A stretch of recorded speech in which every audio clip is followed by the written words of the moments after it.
നമ്മൾ ആദ്യ ദിവസം പറഞ്ഞ പോലെ ഒരു ഈശ്വര അന്വേഷി എങ്ങനെ പോയാലാണ്, എന്തിനെയൊക്കെ വേണ്ടെന്ന് വെച്ച് മുൻപോട്ട് പോയാലാണ് മോക്ഷത്തിലേക്ക് എത്താൻ കഴിയുക എന്ന് പഠിപ്പിക്കുന്ന ഗുരുവാണ് ഭാഗവതം. അതുകൊണ്ട് എന്താ, ആദ്യം വരാഹാവതാരത്തിൽ കൂടി പറഞ്ഞു എൻ്റെ എന്ന ഭാവത്തെ നശിപ്പിക്കണം, അത് ദോഷം ചെയ്യും. പിന്നെയോ അത് കഴിഞ്ഞപ്പോൾ ഹിരണ്യകശിപുവിനെ നിഗ്രഹിച്ചിട്ട് പറഞ്ഞു ഞാൻ എന്ന ഭാവത്തെ നശിപ്പിക്കണം. ഇനിയോ അടുത്ത എന്താ നശിപ്പിക്കണ്ടേ? കാമത്തെ നശിപ്പിക്കണം. എന്താ കാമത്തെ നശിപ്പിക്കേണ്ടി വരുന്നത്? കാമത്തെ ഇല്ലാതാക്കിയെങ്കിലേ ബാക്കി വികാരങ്ങളൊക്കെ ഇല്ലാതാകും. എല്ലാ വികാരത്തിൻ്റെയും അടിസ്ഥാനം എന്ന് പറയുന്നത് കാമം. കാമം ഉണ്ടെങ്കിലേ ക്രോധമുള്ളൂ, ലോഭമുള്ളൂ, മതമുള്ളൂ, മാത്സര്യമുള്ളൂ, എല്ലാം ഉള്ളൂ. കാമം ഇല്ലെങ്കിൽ ഇതൊന്നുമില്ല. അതുകൊണ്ട് ആദ്യം പൂതന എന്ന കാമസ്വരൂപിണിയെ ഭഗവാൻ നിഗ്രഹിച്ചു. അവിടെ സ്ത്രീയുടെ രൂപം കൊടുത്തിരിക്കുന്നത് അതിൽ നിന്നാണ് ബാക്കി സൃഷ്ടമാവണത് എന്നുള്ളത് കൊണ്ടാണ്. അപ്പോൾ ആ കാമമാകുന്ന എന്തായി പൂതനയെ നിഗ്രഹിച്ചു, അവർക്ക് മോക്ഷം കൊടുത്തു.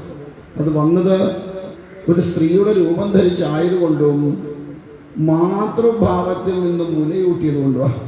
വിഷമൊക്കെ പുരട്ടിയാ വന്നേ, ഇവനെ തട്ടിക്കളയണം എന്നൊക്കെ വിചാരിച്ചു. പക്ഷേ ഭഗവാൻ ആ വിഷാംശത്തെ മുഴുവൻ തുടച്ചു നീക്കിയിട്ട് എന്ത് ചെയ്തു? പാനം ചെയ്യാൻ. അവസാനം എന്തുകൂടെ പാനം ചെയ്തു? പൂതനയുടെ പ്രാണൻ കൂടി അങ്ങ് പാനം ചെയ്യാൻ. അങ്ങനെ പാനം ചെയ്ത് അവസാനം ആ യാഥാർത്ഥ്യമായിട്ടുള്ള വേഷം എന്താണോ ആ വേഷത്തിലേക്ക് എത്തിച്ചു.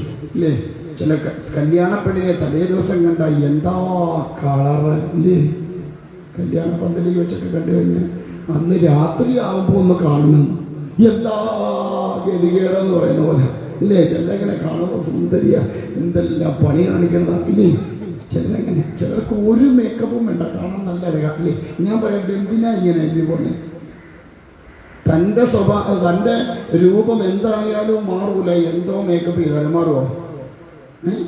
ഇച്ചിരി നേരത്തേക്ക് തൻ്റെ യഥാർത്ഥ ഇതാ പൂതന ചെയ്തത്. തൻ്റെ യഥാർത്ഥ സ്വരൂപത്തിൽ അല്ല പൂതന വന്നത്. പൂതന രാക്ഷസിയാണ്.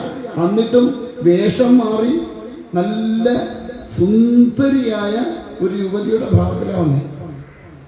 അങ്ങനെ വന്നിട്ട് വരുന്നതോ പറയാറുണ്ട്, ഗോപസ്ത്രീകളാണ് ലോകത്തിലെ ഏറ്റവും വലിയ സുന്ദരിമാരെന്നാണ്. അവർക്ക് ഒരു മേക്കപ്പും വേണ്ട ഗോപികമാർക്ക്. അവരുടെ ആ സൗന്ദര്യം അപാര സൗന്ദര്യമാണ്. അങ്ങനെയുള്ള ഗോപികമാര് പോലും അമ്പിച്ചു പോയി ഇതേതായി സുന്ദരി വരുന്നതെന്ന്. അപ്പോൾ ആലോചിച്ച് നോക്കിയേ, എത്ര ഇതിലാണ് വരുന്നത്. ഇവിടെ വരണതോ നഷ്ടപ്പെട്ടു പോയ തൻ്റെ ഭർത്താവിനെ അന്വേഷിച്ച് വരുന്ന പോലെ ഇങ്ങനെ നോക്കി വരുന്നു. എന്നിട്ട് വരണ വരവ് കണ്ടാലോ